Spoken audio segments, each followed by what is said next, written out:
Hi there, this is Tony from pianotone.ca, and in this video I just wanted to address some confusion I've seen online about the differences between Yamaha's newly released P-125A and one of my all-time favorite digital pianos, the well-established P-125.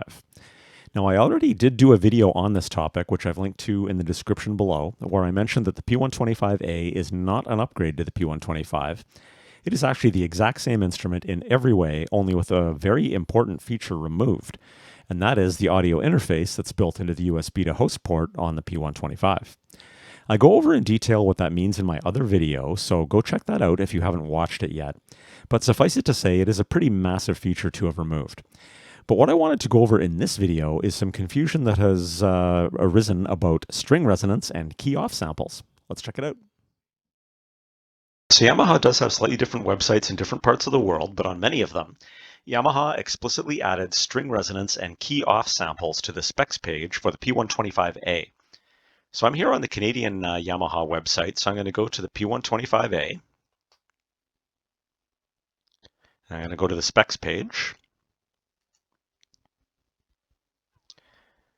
And then if I scroll down, you'll see that key-off samples and string resonance are explicitly listed. So now if I go to the P-125's page, and then go to the specs,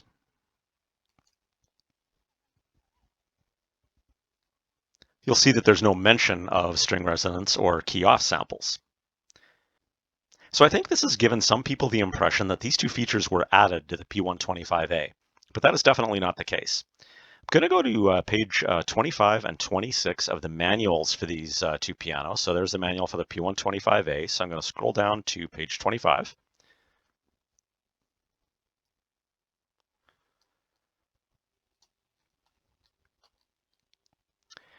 And then in the tone generation section, you're going to see that key-off samples and string resonance are explicitly listed there. Now, if I go to the next page, and just for the grand piano, just for the first piano sound, not for the second, third, or fourth piano sounds, it mentions string resonance. So that's great. And then for some of the other keyboards that have key release sounds, you can see that those are mentioned, like the harpsichord and the clavichord. So now let's look at the P-125's manual, which is shared with the P-121, which is the same keyboard, only 73 keys instead of 88. And do note that at the time of this video, Yamaha has not announced a P-121A. So I'm going to scroll down to the same page 25 and 26. And in the tone generation section of the manual for the P-125, you'll see key-off samples and string resonance are mentioned. And then when I go to the piano voice on the next page, just for the grand piano, string resonance is mentioned. And then for the keyboards that have key release sounds, those are also mentioned, and like the harpsichord and the clavichord. So as you can see, these are word for word. They're exactly the same. And also, if you go to the USA's website, which I'm going to do now, the P-125 isn't listed anymore, but on the P-125A's page, you can see that there's string resonance, key-off samples. Also take note of the fact that the USB to host port says MIDI only, which is correct because they removed the audio interface from the P-125A. So if I go to the P-121, which is the 73 key version of the P-125, it also mentions string resonance, key-off samples. Also take note of the fact that the USB to host port says MIDI and audio, which just kind of confirms that this is indeed the P-121, not a P-121A. So I think all of this confusion was simply brought about by Yamaha confusing people by adding a couple of lines on some of their websites to the listed specs for the P-125A that were included with the P-125, but they just only happened to be listed in the manual, not on the website. Okay, so all manuals and websites aside, the proof is in the pudding. So let's actually test this. My local retailer put out some used P-125s from their rental pool on sale for a ridiculously low price for Boxing Day. It was about half of the original retail. Since I have no willpower, I couldn't resist and I bought one. I've actually missed my P-125 terribly since selling it, so I am super happy to have one back in my possession, and this one's not going anywhere. So in case you don't know what string resonance is, when you hold down keys on a real piano, that means that the dampers are lifted off the strings, so the strings are still free to vibrate. So to test this, and you'll probably need headphones here because it is pretty subtle, all I need to do is gently hold down a C major chord and then wait till any sound has faded. Then if I strike a note or notes that are harmonically related to that C chord, you'll not only hear the note that I struck, but you'll also hear the notes of the C chord resonating because the dampers are still lifted, allowing the strings to vibrate. So let's check this out. So I'm on the main grand piano voice. Now I'm gently holding down a C chord. So those dampers on a real acoustic piano would be lifted right now. Now I'm going to strike a G note, which is harmonically related to the C chord.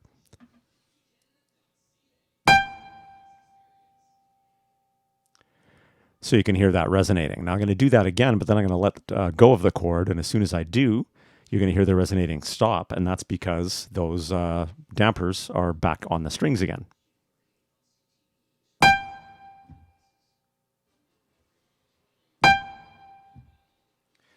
It's even a little bit more pronounced if I do that with like a harmonically related chord.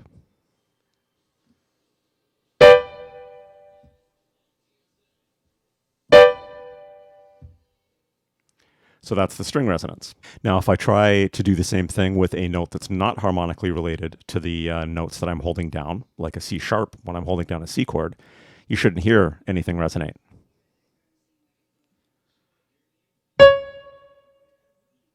And you don't. Now, I did mention that the manual only lists string resonance under the grand piano voice. So I wanted to switch to the other piano voices. There's 4 total on the P-125 and check to see if they have string resonance as well.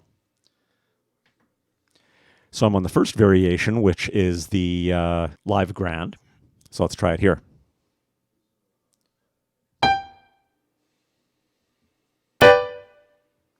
Pretty clear there's no string resonance on that piano voice.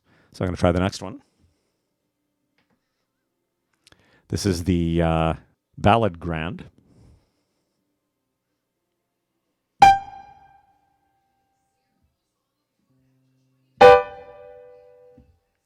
So that clearly has string resonance as well. Let's try the final voice, the fourth voice, which is the bright grand.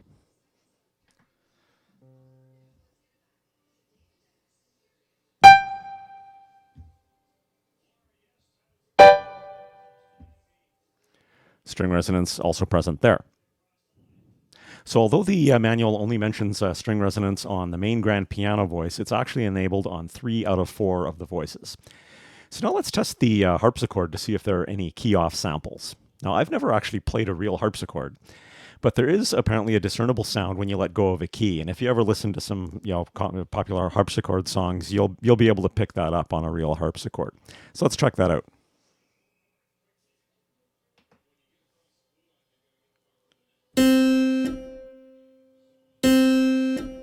You can hear the different samples being triggered when I let go of the key. That's pretty easy to hear, actually.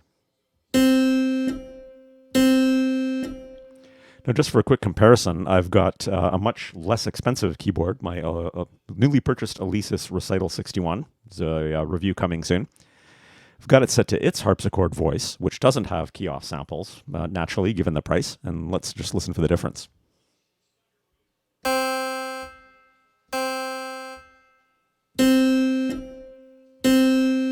So you can pretty clearly hear the key-off sample there.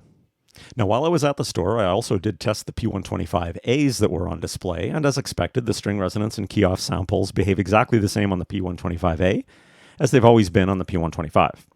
I would have liked to have made a video in the store testing the P-125A as well, but since that piano doesn't have the audio interface built into the USB port that the P-125 does, making a good recording would have required bringing in an external audio interface and some audio cables, and the store might not have been too happy with me if I was trying to set all of that up. But it does function exactly the same on the 125A as it does on the 125. So that's pretty much it for this video. If you are currently shopping for a Yamaha P-125, I would highly recommend avoiding the P-125A unless you fully understand and don't care about all of the functionality that you'll lose by not having that audio interface.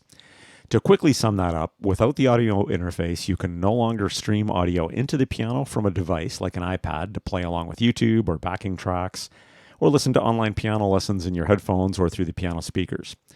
And you can no longer send audio out directly to your device using only a USB cable for use in audio or video recordings.